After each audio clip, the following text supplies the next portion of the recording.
কুকুরের মুখ থেকে বাঘের মুখে পড়েছি।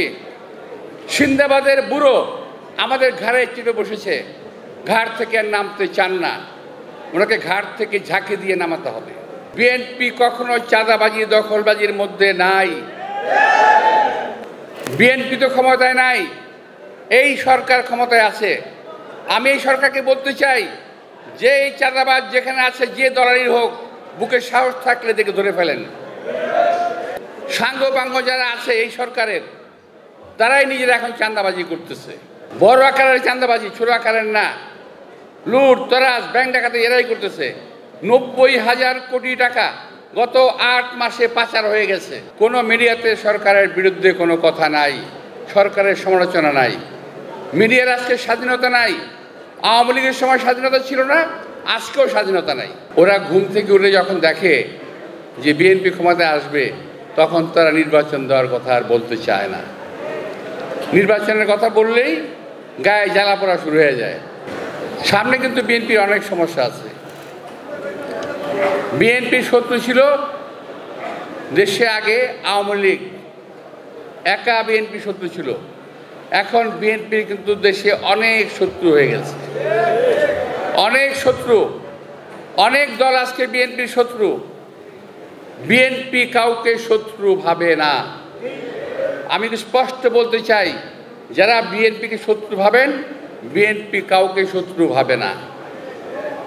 আমার নেতা শহীদ রাষ্ট্রপতি জিয়াউর রহমান যখন ক্ষমতায় ছিলেন, সকল দলের লোককে নিয়েই তিনি পার্লামেন্টটা গঠন করেছিলেন। বাংলাদেশের রাজনৈতিক দলগুলোর মধ্যে যে একটা ঐক্য ছিল, 5ই আগস্টে পূর্ববর্তী এবং পরবর্তী সময়ে সেই ঐক্যটাকে ভেঙে তছনছ করে দেওয়া হয়েছে বিদেশি তাবেদারদের মানে একটা ইঙ্গিতে।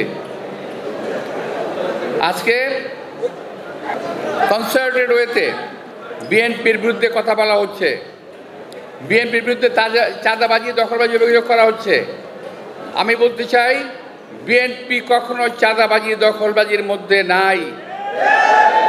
এখন প্রথম দিকে যারা করেছিল, আমাদের নেতা তারেক রহমান প্রায় 1 থেকে 1,500-এর মতো দল থেকে বহিষ্কার করেছে। আমরা তাদের বিরুদ্ধে ব্যবস্থা নিয়েছি, এখন নাই। তাহলে এখন চাঁদাবাজি করছে কারা? বিএনপি তো ক্ষমতায় নাই, এই সরকার ক্ষমতায় আছে। আমি এই সরকারকে বলতে চাই যে এই চাঁদাবাজ যেখানে আছে, যে দলালির হোক, বুকে সাহস থাকলে দেখে ধরে ফেলেন। কিন্তু আপনাদের বুকে ওই সাহস নাই, কারণ আপনার দল, আপনার সাঙ্গপাঙ্গ যারা আছে এই সরকারের, তারাই নিজেরা এখন চাঁদাবাজি করতেছে। বড় আকারের চাঁদাবাজি, ছোট আকারের না। লুট তরাজ ব্যাংক ডাকাতি এরাই করতেছে। 90,000 কোটি টাকা গত 8 মাসে পাচার হয়ে গেছে। ভাই, এই অত্যাচারে তো আওয়ামী লীগকে আমরা তাড়িয়েছি, হাজার হাজার কোটি টাকা পাচার করেছে। এখন আমরা পাচারকারীদের পাল্লায় আছি। এখনো এই দেশ থেকে যাদের আজকে দেখেন দেশে কিন্তু শান্তি নাই। সবাই বলছে একমাত্র দেশে একটা এই সরকারের প্রশংসা করা। খেয়াল করে দেখবেন, আর পত্রিকা খুলে দেখবেন এই সরকারের বিরুদ্ধে কোনো কথা লেখা হচ্ছে না। কোনো পত্রপত্রিকায়, ইলেকট্রনিক মিডিয়া, কোনো মিডিয়াতে সরকারের বিরুদ্ধে কোনো কথা নাই, সরকারের সমালোচনা নাই। মিডিয়ার আজকে স্বাধীনতা নাই। আওয়ামী লীগের সময় স্বাধীনতা ছিল না, আজকেও স্বাধীনতা নাই। একটাই কথা শুধু, বিএনপি বিএনপি আর বিএনপি। বিএনপি কি করছে, বিএনপি কি করছে আর বিএনপি কি করছে, এই বিএনপির বিরুদ্ধে লেগে আছে ওরা। কারণটা কি? ওরা ঘুমিয়ে ঘুমিয়ে স্বপ্ন দেখেন, ওরা একটা বাস্তব স্বপ্ন দেখেন এবং ঘুম থেকে জেগে ওঠেন ভয়ে। সেটা হলো বিএনপি তো ক্ষমতায় আসতেছে, নির্বাচন দিলে বিএনপি ক্ষমতায় আসবে, এটা তারা নিশ্চিত হয়ে গেছে। অন্য সকল রাজনৈতিক দল ওরাও নিশ্চিত হয়েছে, এই সরকারও নিশ্চিত হয়েছে। কিন্তু এই কারণেই ওরা ঘুম থেকে উঠে যখন দেখে যে বিএনপি ক্ষমতায় আসবে, তখন তারা নির্বাচন দেওয়ার কথা আর বলতে চায় না। নির্বাচনের কথা বললেই গায়ে জ্বালা পড়া শুরু হয়ে যায়, মনে হয় নির্বাচন শব্দটা একটা অবৈধ শব্দ, নির্বাচন শব্দটা যেন উচ্চারণ করা যাবে না, নির্বাচনের কথা বলা যেন পাপ। আমরা গত 17 বছর আন্দোলন করেছি রাজপথে, কি জন্য ভাই?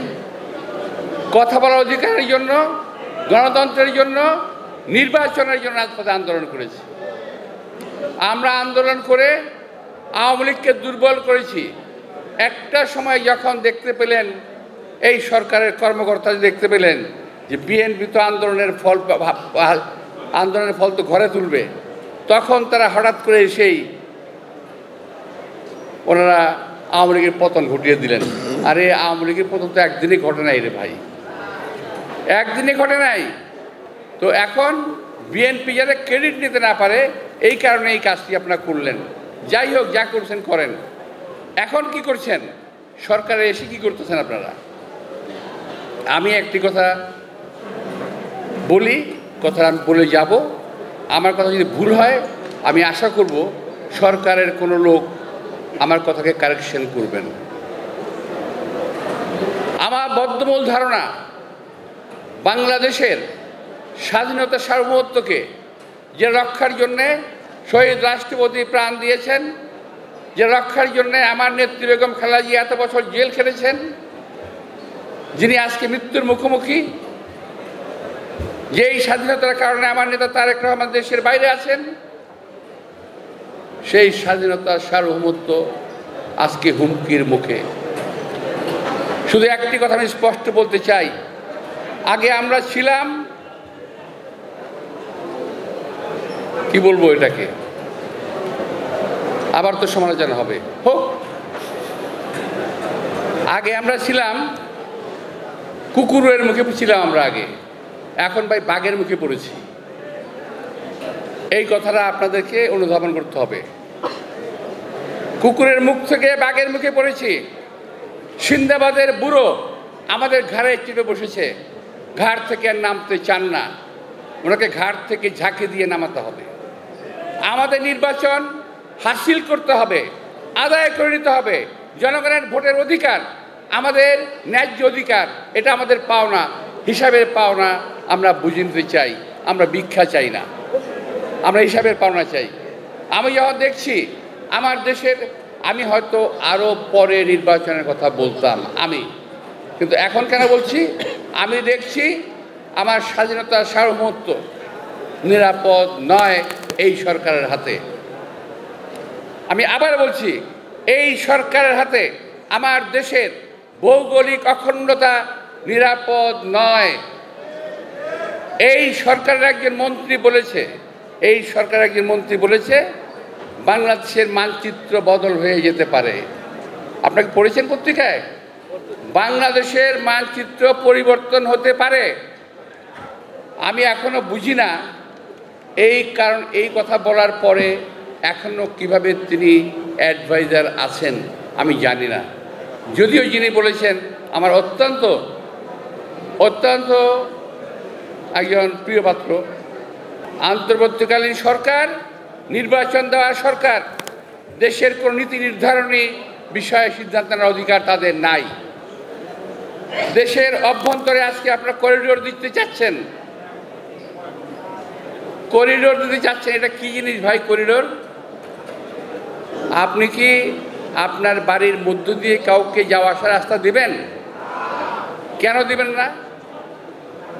এই কারণে আপনি জানেন না ওই করিডোর দিয়ে কি আসা যাওয়া করবে।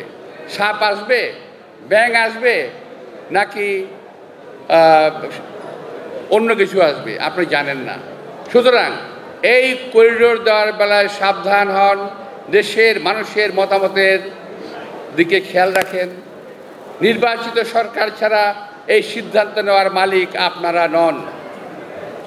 আমি আবারও বলছি, এই সিদ্ধান্ত নেওয়ার মালিক আপনারা নন। এই সমস্ত অপকর্ম যদি করতে চান তাহলে কিন্তু এর পরিণতি ভয়াবহ হওয়ার সম্ভাবনা আছে। প্রিয় ভাইয়েরা, আমি আজকে আর কিছু বলবো না, শুধু বলবো যে বাংলাদেশ কিন্তু ভালো একটা অবস্থানে এখন নাই।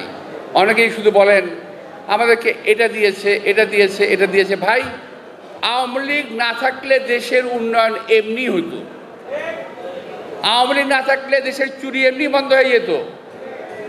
আওয়ামী লীগ চলে গেছে, দেশের উন্নয়ন হবে, এটাই স্বাভাবিক। বরং এখন চুরি হচ্ছে। আপনাদের উপদেষ্টাদের অনেকেরই বাপ চাচারা ব্যবসা শুরু করছে, ঘুষ খাওয়া শুরু করছে। এগুলো ভুলে গেছেন? ভুলে যান। পত্রপত্রিকায় আসে না, খেয়াল করে দেখেন, পত্রপত্রিকায় কিন্তু আসে না, শুধু সোশ্যাল মিডিয়ায় কিছু খবর আছে। তো একটু সাবধান হওয়া দরকার। আমাদের যেমন সাবধান হতে হবে আমাদের নিজেদের বাঁচার জন্যে, এই সরকারকেও সাবধান হতে হবে দেশের মানুষের স্বার্থ রক্ষার জন্যে। আমি আবারও বলছি, কোনো পরিস্থিতিতেই এই দেশের স্বাধীনতার সার্বভৌমত্বের উপর হুমকি আসবে, যে করিডোর দিয়ে আমরা এই করিডোরের বিরুদ্ধে অবস্থান নেব ইনশাআল্লাহ। দেশ জাতি আজকে শুধু কুমিল্লা নয়, সারা বাংলাদেশে এই বাণীটি আমাদের ছড়িয়ে দিতে হবে যে আমরা এটা পছন্দ করছি না। সাজেক, আমি আবারও বলছি, সেন্ট মার্টিন, সাজেক করিডোর নিয়ে আপনাদের অবস্থান, সরকারের অবস্থান সুস্পষ্ট করুন। আপনার অবস্থান জাতির কাছে সুস্পষ্ট করুন। পত্রপত্রিকায় লিখতে দিন। আবারও পত্রপত্রিকা গলা চেপে ধরেছেন আপনারা, সেই আওয়ামী লীগের মতো। তফাৎটা কী রইল? আরও কথা আছে।